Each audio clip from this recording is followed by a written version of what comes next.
All right, everybody, welcome back. It is Longhorn Friday Eve, and I just went ahead and called this episode Technical Difficulties, and I think it must have made it cursed because I literally just tried to start this stream. I got about 3 minutes into it, and the camera just goes blank. Cameras, computers, streams, technology is testing my patience this week in a serious way. We missed Monday's show. We missed Tuesday's show. We actually did shows, and you can check out the podcast of those shows, episode 102 and 103, up on Buzzsprout or anywhere you listen to podcasts. Link to the Buzzsprout page is horntakespodcast.buzzsprout.com. So we'll see if we can get this one in. I don't know. I don't know what's going to happen. 102 and 103, we did a whole show, and then we go to YouTube to check it out. And they're both like 6 minutes long, 46 seconds long. Downloads from the streaming service, same amount of time. So I have no idea what's going on, man. We'll just see what happens. Episode 103, really good episode. We had Hardball Harge on from Texas Sports Unfiltered and AM 1300 The Zone. We had a really good talk. You're going to have to turn it up a little bit to hear him talk. Again, technical difficulties. We'll get it figured out. It's just the way it goes. It's Deep Dive Thursday, though. So we'll do our Trace Otra games recap from week 10. We'll do Sean's 4 big questions of the game for this TCU game coming up on Saturday. We'll deep dive into TCU and Texas from a statistical perspective. And then we'll have some random college football thoughts. You guys check us out on Twitter, TikTok, and YouTube at Horn Takes. You can listen to the podcast at horntakespodcast.buzzsprout.com. Trace Otra games, week 10. We started off the season really slow, but we've made some really good picks the last 2 weeks. We were going for 3 weeks in a row of perfect picks. We hadn't had an 0-3 weekend all season long. And headed into this weekend, last weekend, week 10, I really thought we might get our first 0-3. I like to do the tougher games. I don't see any point in just picking easy games. So we shoot for 3-0 headed into week 10 for our third straight week in a row. Let's see how we did. We got Aggie at Ole Miss. We thought it would be a close game. We thought Ole Miss's home field advantage and the fact that their offense is so good would probably be enough to win this game against Texas A&M. We had Ole Miss 27-23. Score was 38-35. I just didn't think A&M would give up that much offense. I didn't get a chance to really watch this game, so I don't know if there was any other things that went on that made that score bigger.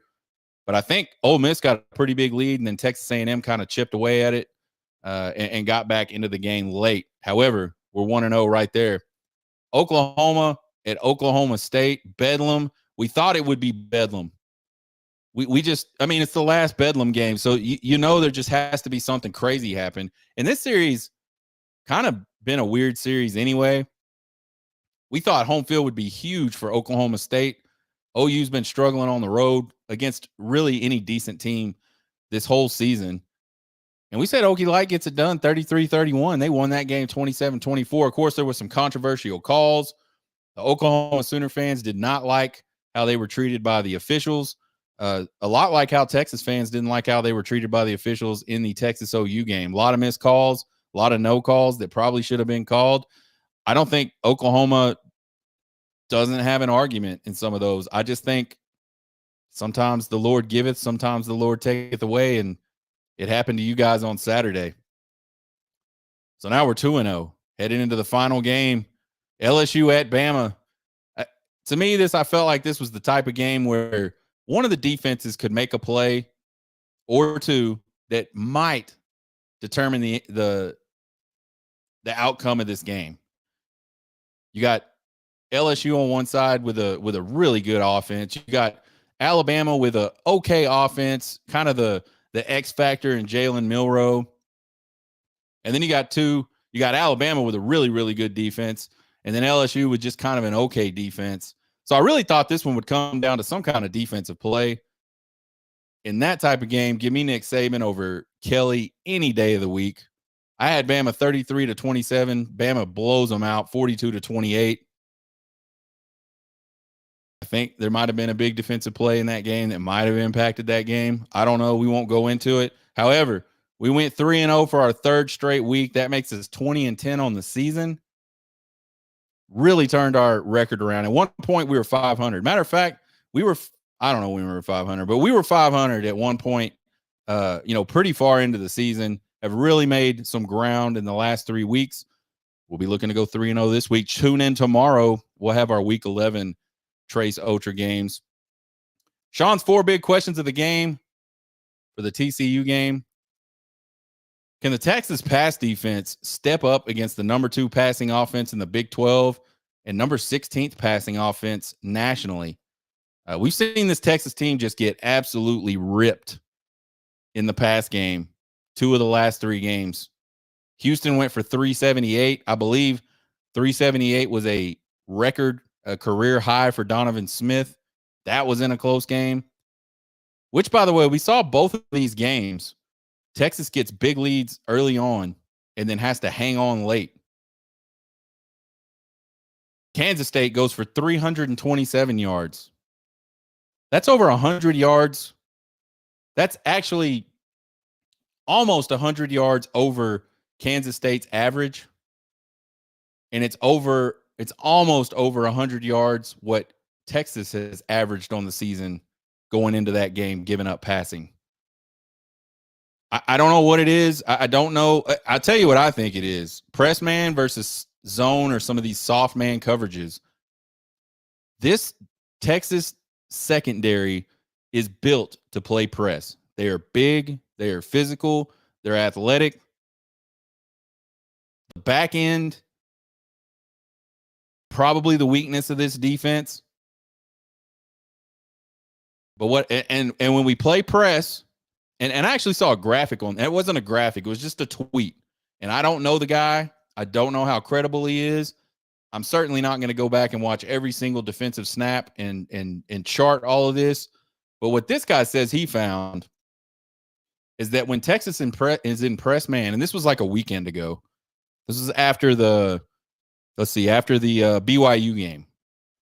So what he found allegedly was that when Texas is in press man coverage, they give up 63 yards per game in press man coverage. When they're in zone or these soft man coverages, 176 yards per game. That's staggering. And the problem is, like, the defenses, these guys, when you play zone, you got to play zone. You can't buy on the underneath stuff, especially if you're playing safety. You're playing deep safety. We saw it happen against K-State. Derek Williams comes up, bites on a little shorter route. Cornerback on the outside thinks he's got help. He runs right by him for a touchdown. Luckily, the ball wasn't on the 20-yard line. If the ball was on the 20-yard line, it'd been an 80-yard touchdown. That's how wide open the kid was. So I don't really understand, if you're that successful in press man coverage. I don't understand why. I mean, I get you got to mix it up, but it's almost like at halftime they just flip a switch. And really, it's before halftime. We saw it against OU. We saw it against Houston. We probably saw it against K-State. I don't remember. But that last drive before halftime, Texas is going into this soft zone balloon type coverage. And then in the second half, they just continue it. And I just don't understand why. I don't understand, but I think Texas is going to have to play better pass defense this weekend if they want to beat TCU. I don't think you can let TCU throw the ball for 300 or 400 yards against you and walk out of there with a win. We'll see. Question number 2, and this one's been answered, folks, but I'm going to ask it anyway. Who plays quarterback for Texas on Saturday? Malik Murphy started the last 2 games in Quinn Ewers' absence. Earlier this week, Sark upgraded Quinn Ewers and said he's now day-to-day instead of week-to-week.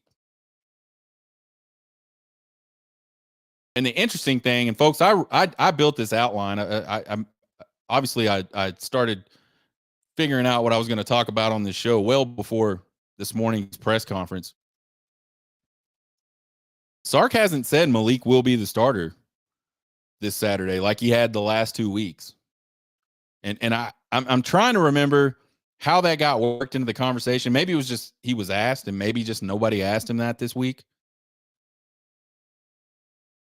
But to my knowledge, he never talked about the starting quarterback until today, which I found that a little bit odd. And folks, I had this point as well. I said I thought we'd see Malik this weekend. I thought Ewers would come back for the Iowa State game, even though he's been practicing a little bit. He's been throwing down for a week and a half or so. I just couldn't imagine, having an AC sprain in his shoulder, his throwing shoulder, that we'd see him 3 weeks later. Apparently, we're going to see him 3 weeks later. Sark says today on his press conference that Quinn Ewers is the starting quarterback. So this kind of brings up another question, since Sark ruined that question for me. Kind of makes me wonder, how long will Quinn Ewers play? Like, how long can he play? I know the kid's tough. Like, he wants to play. I totally get that. I just can't imagine he's not still in some sort of pain. And how long can you do that? I don't know. We'll see. I'm pulling for him, obviously. And by the way, folks, Malik Murphy did a hell of a job. Let's say Quinn Ewers comes back this Saturday. Everything's good to go. He's obviously, unless he gets banged up again, he's just going to keep getting healthier and healthier as the season progresses, right? He's coming back. He's probably staying back. And so Longhorn Nation ought to send Malik Murphy a gift basket, a special thanks basket, because, man, I know it wasn't always pretty, but that dude did a hell of a job keeping Texas 2-0 during that 2-game streak. There's not a lot of teams in the country that can lose their starting quarterback, play one game against a top 25 team, play another game against a team like BYU. Now, I know BYU's record's not good, and actually, that team is just not that good this year after watching them play Texas, but it's always been a scrappy program. Regardless, there's not a lot of teams in the country that could play a backup quarterback in those types of games back-to-back like that. And by the way, with no experience, not a single, well, maybe he's had a couple snaps, but the guy hasn't done a lot. Not any meaningful experience at quarterback at the collegiate level. Not a lot of teams come out 2-0 right there. And there were some moments for Malik Murphy where he looked really, really good. Like, you can definitely see the future is bright. Question number 3 kind of got ruined too. Can the limp-along Longhorns catch a break on the injury front? Man, we have been talking about how banged up this team has been really for like the last 5 or 6 games. They've had guys completely out, or they've had guys that have missed a lot of time during games over the course of the last 5 or 6 games because of injuries. Sark said everybody was available for practice this week. It looks like there's not a single soul that ain't available for this game on Saturday. So maybe for the first time in 5 or 6 weeks, the Texas Longhorns have everybody available. And I think, you're getting towards the end of the season. A lot of teams are getting banged up. Bodies are tired. Bodies are sore. Heading down this stretch to the Big 12 title and maybe a college football playoff appearance. Both of those things are still very much alive for Texas. It sure would be nice to be able to keep the team 100%. And it looks like at least for the next 2 days, that's going to be the case for the University of Texas. Everybody's available. Number 4, and I think this one's really important. Can the offensive line match their dominant performance against K-State on the road at TCU? I said it earlier this week. I felt like we were talking to Harge, and I said, Harge, I think this Texas offensive line played their best game of 2023 on Saturday against K-State. They gave up 0 sacks. There was only 3 tackles for loss. And and Malik Murphy really didn't see a lot of pressure at all. And Kansas State has a pretty decent front seven, front four, front six, front seven, whatever the hell you want to call them, defensive front. They're pretty freaking good. And Texas handled them in the passing game. They handled them in the run game. They had almost 2 100-yard rushers in that game. What a hell of a time it would be in the season for this Texas offensive line to just kind of have the light come on for them. We watched them earlier in the season. They struggled. They had some struggles in pass protection. They had moments where they couldn't run the ball against like not great teams. And then we saw them go on the road against Alabama, and I think they probably got a little confidence out of that one because they did a damn good job in that game. Not so much in the running game, definitely in the passing game, and situationally in the running game, they were really good in that game. And I think you've seen them just get a little bit better. And I wonder if that game Saturday against Kansas State wasn't like just kind of the breaking point for them where like they get it now. There comes a point in every position group's, lifespan, life cycle where they just get it all of a sudden. I wonder if we didn't see that. It's a night game on the road. They're going to have to deal with crowd noise. They're going to have to deal with a fan base that's been drinking all day. TCU hates them some Texas. Man, if TCU wins this game, you will see that place just erupt. You'll see the field storm. You'll see goalposts tore down. Crowd's going to be fired up. So it'll be a perfect game for the big humans to just go in there and handle that defensive front for TCU and just take the crowd completely out of the game.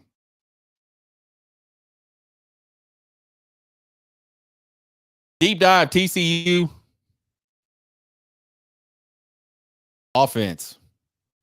Looking at these two offenses, pretty similar, really. Kind of what we've seen a lot this season. We got Texas averaging 185 yards per game, TCU averaging 165 yards per game. Texas with a slight advantage in offensive run margin. Passing, Texas is passing the ball 271 yards per game. TCU 290 yards per game, I believe. TCU owns the offensive pass margin by about 20 yards. Scoring offense, Texas scoring 34 points a game. TCU scoring 29 points a game. Texas owns the offensive scoring margin. Here's where it starts to sort of tip a little bit towards TCU offensively. Sacks allowed. Texas has allowed 18 sacks this season. TCU only 14. Tackles for loss, Texas 48. 48 tackles for loss surrendered by these Texas Longhorns. TCU only 36. Texas does have an edge in lost turnovers. Only 12 for Texas, 15 for TCU. I think you look at this statistical breakdown and you start to look at these two teams. The defense is where Texas really starts to separate itself from TCU. And really, in most of these, the defense is where Texas starts to really separate themselves. Texas is an amazing defense against the run, under 100 yards per game. They obviously own the defensive run margin by a heavy dose there. 51 yards difference between their run margin and TCU's run margin. Passing defense, Texas giving up 240 yards per game. TCU giving up 236. So negligible, but TCU is better. They're also a little bit better in passing margin. Scoring defense, Texas 17 points a game, TCU 24 points a game.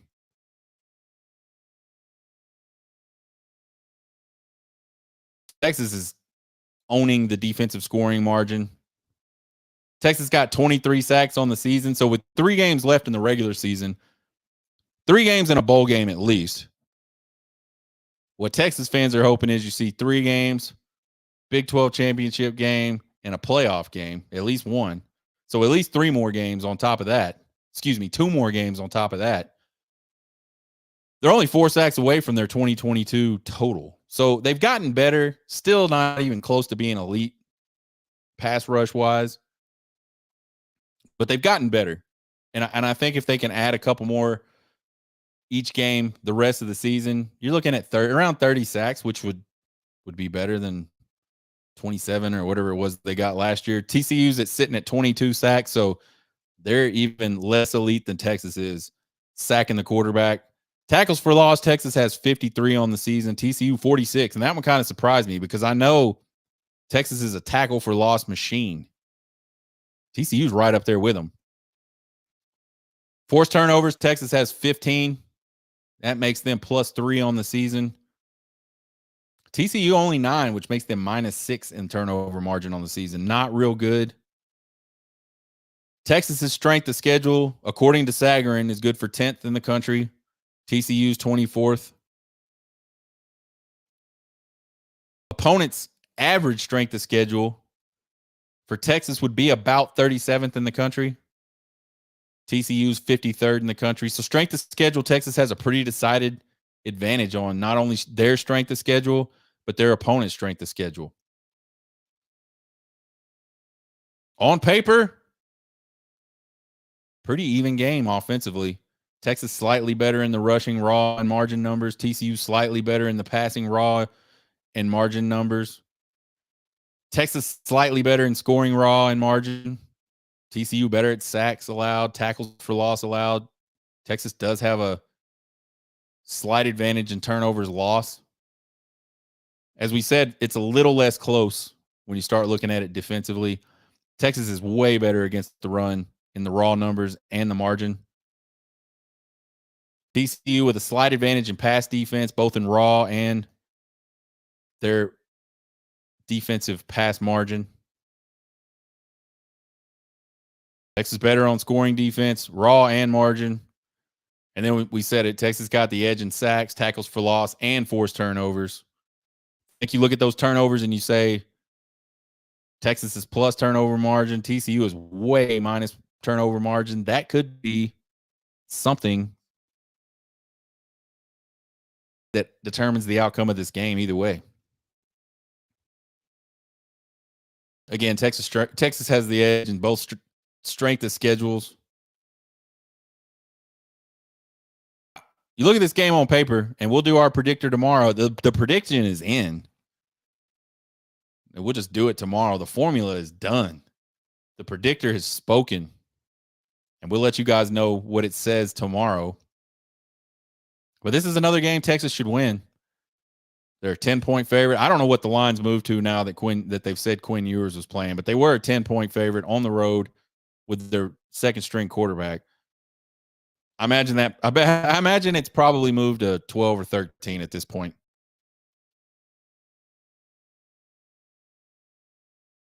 So we'll have our 4 keys and a prediction tomorrow. That'll be the 4 keys for Texas heading into this matchup with TCU.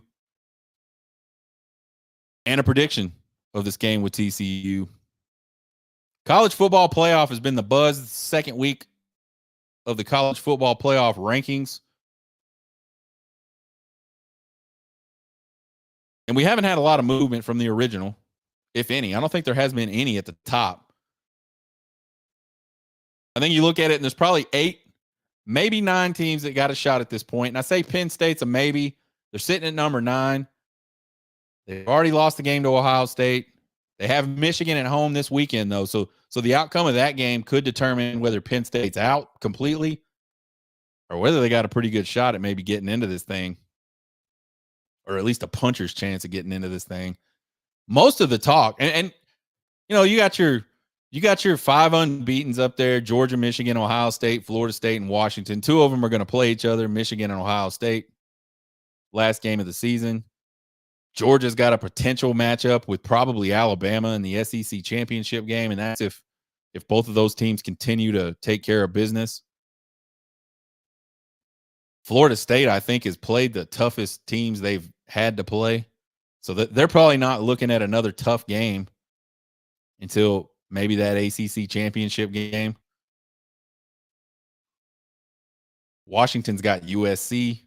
No, they don't have USC. They've already played USC. I don't know who Washington's got. They've probably got a Pac-12 championship game. I don't think they're out of the woods yet. I think they've got some teams. I think both them and Oregon have some teams left on the schedule that could give them some problems. So the five unbeatens, they're the five unbeatens until they're not beaten or until they're not unbeaten anymore. So most of the talk has been about these one-loss teams and kind of how they shake out. Right now, you got Oregon at number 6, Texas at 7, Bama at number 8, and then again we said Penn State at 9 right this second. But I think it's interesting, and a lot of people have thought it's interesting that Oregon is sitting up there at number 6. I think if you look at Oregon, they've got the least impressive resume out of those 3 teams.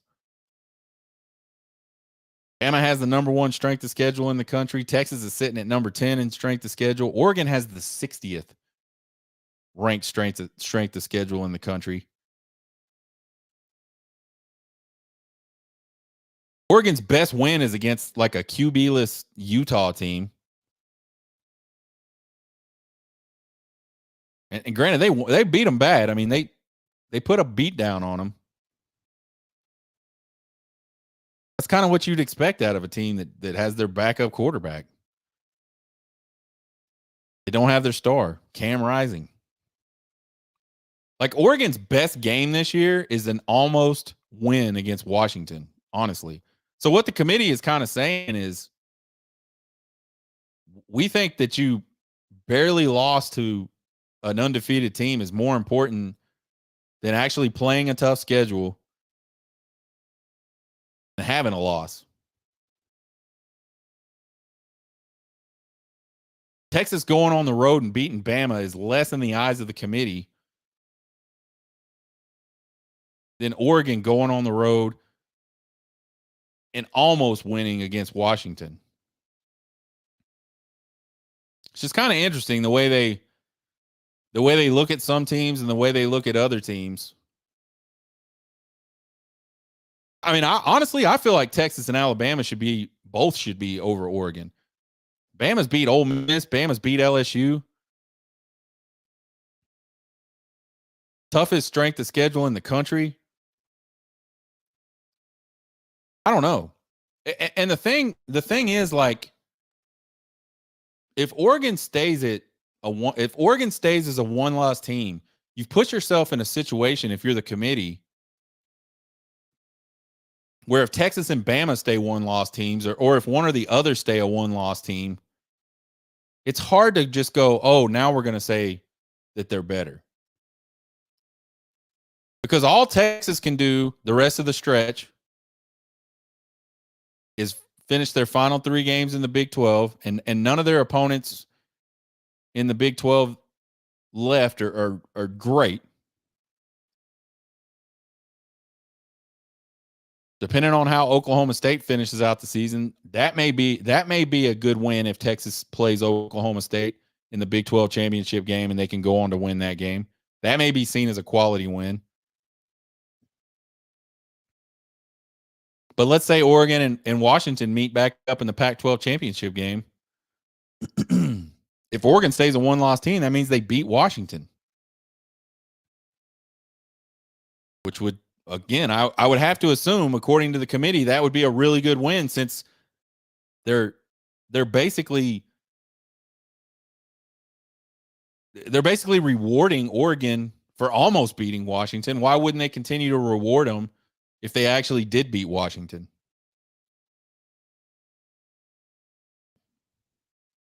So I don't know, man. I think the committee's kind of painted themselves into a corner that they may not be able to get out of. At least logically. I mean, the committee can do whatever it wants. I don't think they have to answer to anybody. I think maybe another interesting kind of question is what if Texas and Bama are the one-loss teams that are sitting right on the outside looking at that number 4 spot?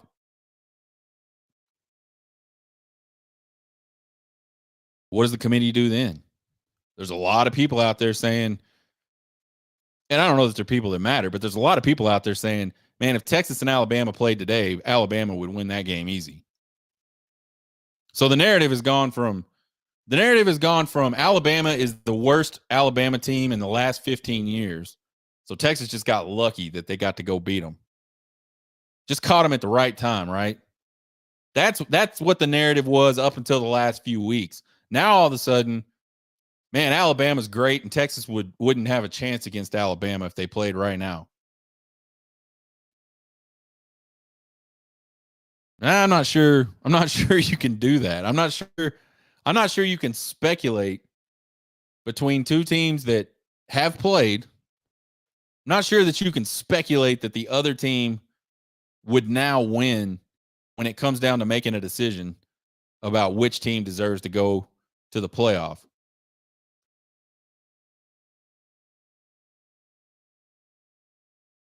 So there's a lot of people that keep bringing that up. There's also a lot of people that say there's no way Texas would get left out. I don't know. I kind of feel like there's not much Texas can do unless Texas just goes out.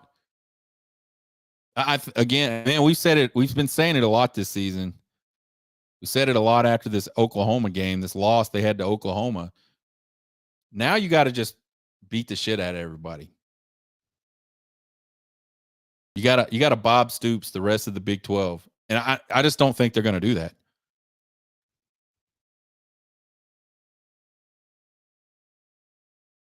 They got 3 games left. We'll see what happens.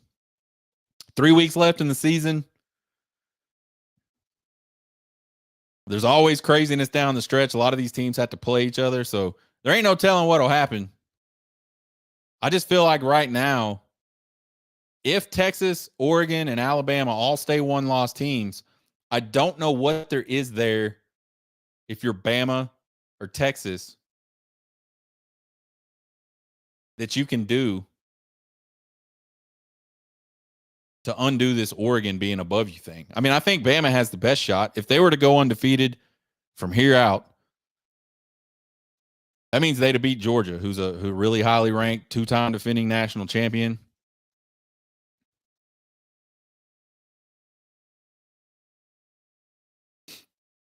I think if you look at this Georgia team, they're really good.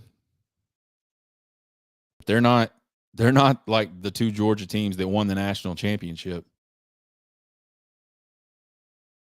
But they're going to get that type of sort of name recognition.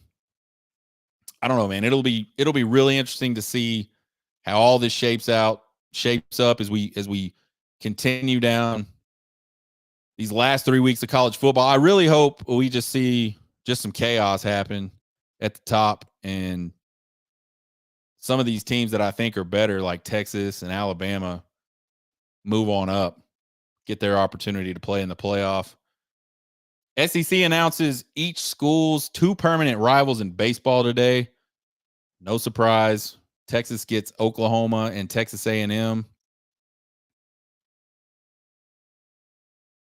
A&M's built a pretty good baseball program, so those will be interesting series. Oklahoma was just in the College World Series final 2 years ago.